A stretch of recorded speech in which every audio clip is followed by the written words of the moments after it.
teman-teman, kembali lagi kita akan membahas soal-soal kebidanan bagi teman-teman yang mungkin akan mengikuti ujian P3K Kebidanan, SKB CPNS Kebidanan, atau UKOM Kebidanan.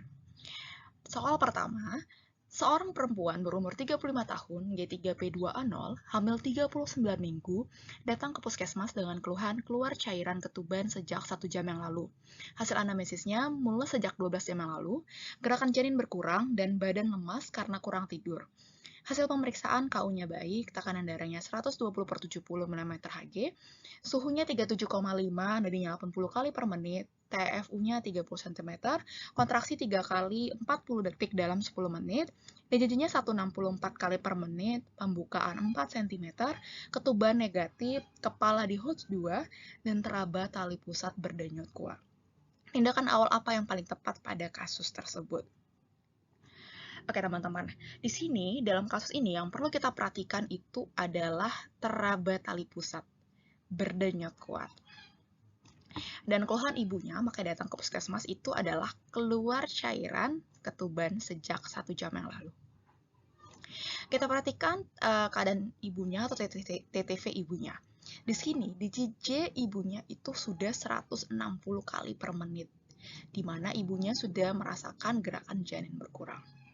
DJJ yang normal teman-teman itu 120 sampai 160. Jadi kalau misalnya DJJ 164 berarti udah abnormal ya teman-teman, udah cepat. Berarti dapat kita simpulkan teman-teman bahwa diagnosanya adalah pada ibunya itu mengalami tali pusat membumbung yang menyebabkan bayinya gawat janin. Jadi apa tindakan awal yang paling tepat pada kasus ini? Kita lihat opsinya. Yang A, memposisikan ibu Trendelenburg.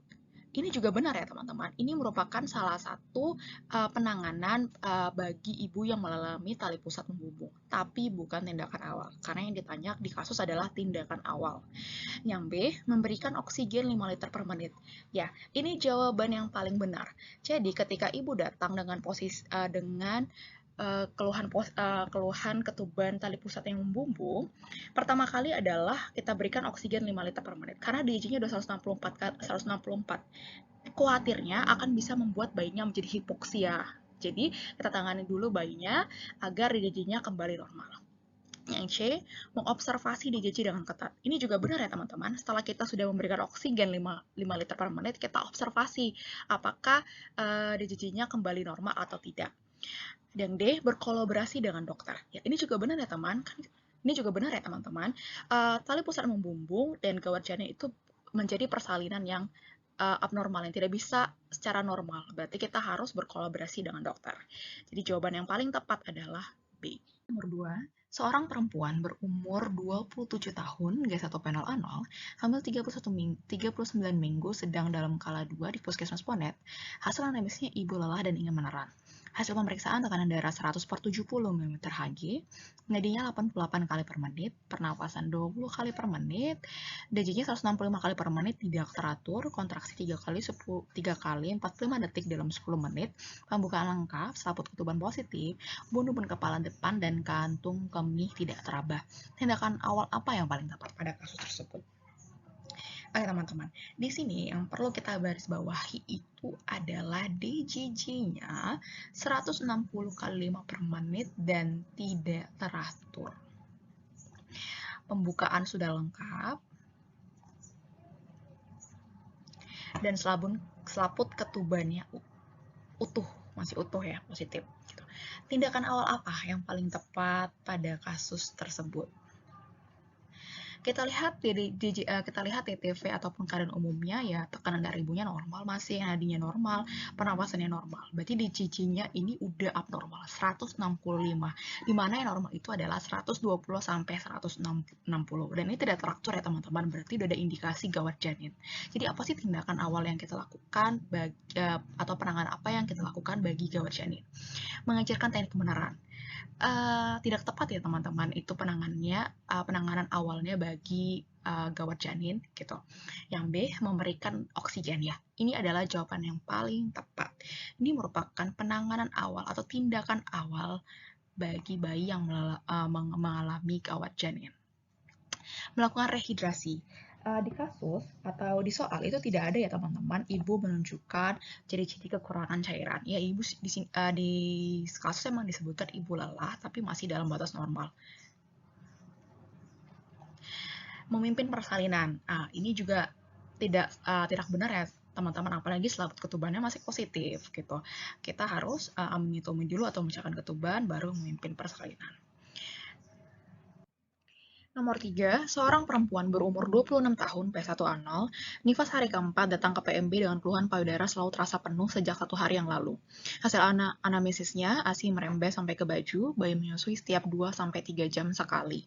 Hasil pemeriksaan tekanan darah 110/80 mm Hg, nadinya 80 kali per menit, suhunya 36,8 derajat, penapasan 20 kali per menit, payudara tegang, TFU di pertengahan pusat sifisis dan tidak ada pendarahan aktif. Penjelasan apa yang paling tepat untuk kasus tersebut? Di kasus ini teman-teman, yang perlu kita garis bawahi itu adalah ASI merembes sampai ke baju. Walaupun ibunya sudah menyusui setiap 2-3 jam sekali. Dan ibunya juga mempunyai keluhan payudaranya selalu terasa penuh.